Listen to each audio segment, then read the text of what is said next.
As far as the media goes, the last slide to show you says Latino and Hispanic are marketing tools. We have Cristina Saralegui, we have Don Francisco, or should we better say Mario Luis Kritzenberger Blumenfield, which is his actual name, but that won't sound cool to say Don Mario Luis Kritzenberger Blumenfield Presenta. No, you're not going to get that. You're going to get Don Francisco Presenta, because again, they want our people to relate to him, right? I believe he's a European Jew.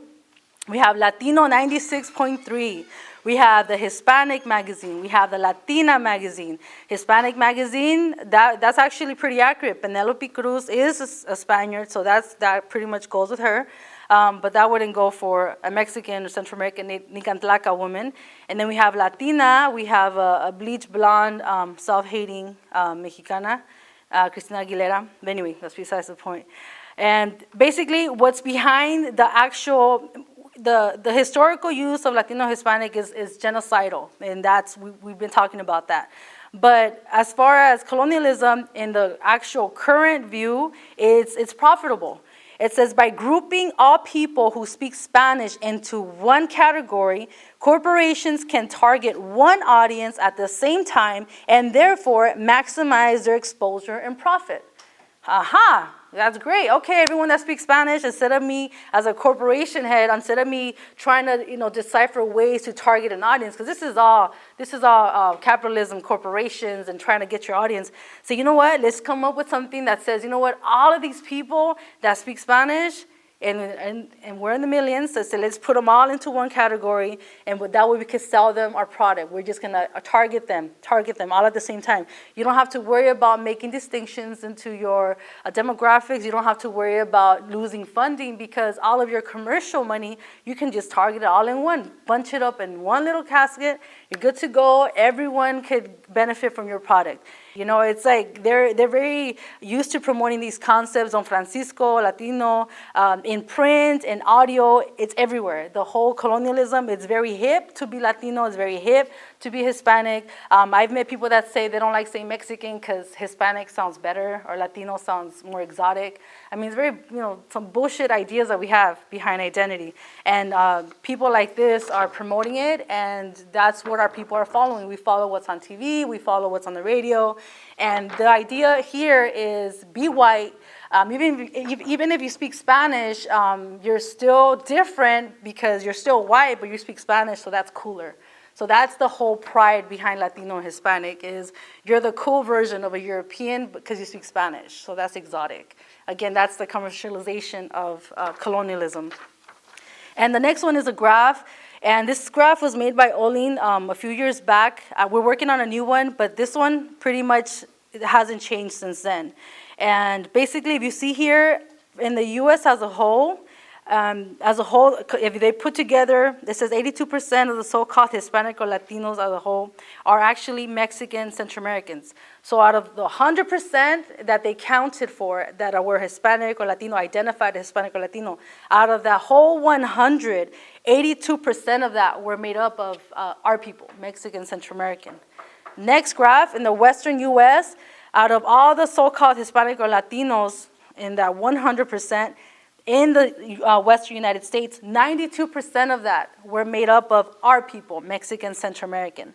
And I mean, when you look at something like this, you ask yourself, why are we, Nican Tlaca people, why are we forced to let go of our identity, denounce our identity, and fit into this actual umbrella when we make up the majority of those figures? It makes no sense. But again, when the education system doesn't teach your history, when you have no cultural knowledge of self, when you don't have that awareness of your true history and identity, you're not going to question this. You're going to go with it. You're not going to see anything wrong with it. But when you see the actual numbers behind this, it should make sense. I mean, our people, we're being fooled with our money. We're being fooled with our culture. I mean, they're really just using us. We're just empty vessels that they can just use. And this is a big example of how that is working. And the next statistic is saying that by 2050, we are anticipated to be almost 30% of the population. Add another 100 years, maybe 50%. Add another 100 years, 60 to 70%. So this is to show that even though we are the biggest part of their so-called Hispanic or Latino consensus or statistics, we as a people, within the next 100 to 200 years, we're going to be the majority in what is known the United States. But again, how does that benefit us if we do not know our history, we do not know our culture, we do not know our heritage? We're going to be just replicas of ignorance, of people that don't know their history, self-hating, are just going to be consuming whatever's on TV, are just going to be labeling themselves whatever Europeans want. And I mean, that's not going to benefit us. But if you imagine, if you could just start imagining that in those, in that anticipation, that figure that we're going to be the majority, imagine the majority of us educated, knowledgeable of who we are, in control of who we are, of our identity, of our culture, of what's being taught to our children. That's going to be a very different future.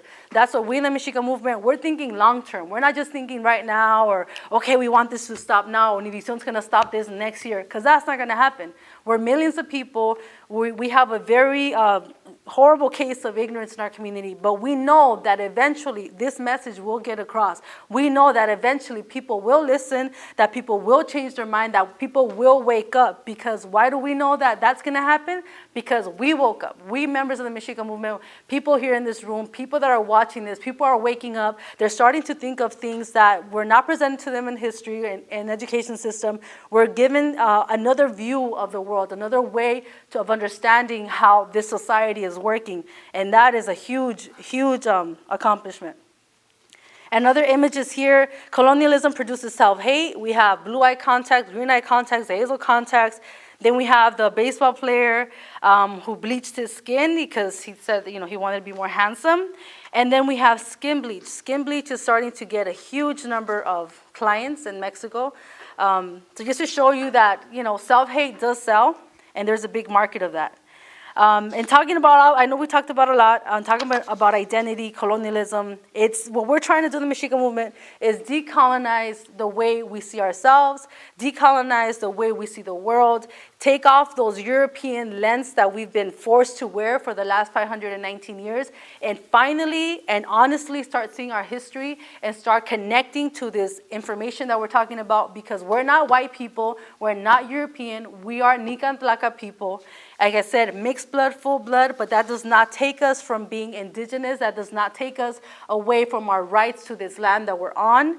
And we welcome everyone to learn this history, to start questioning what is presented to you on the television and through your education system. It's time that we take ownership of what belongs to us, starting with our identity, starting with our culture, starting with what comes out of our minds, what comes into our minds, everything. We need to be in control of what's happening to our people now, tomorrow, and forever. This is time for us to wake up, and we in the Mexica movement, we invite you to check out our website, come to the lectures, look at these videos, because we're trying to make that change. We're trying to liberate our people, lecture by lecture, presentation by presentation, and this is the information that we're offering to everyone. So thank you very much, and that concludes my presentation.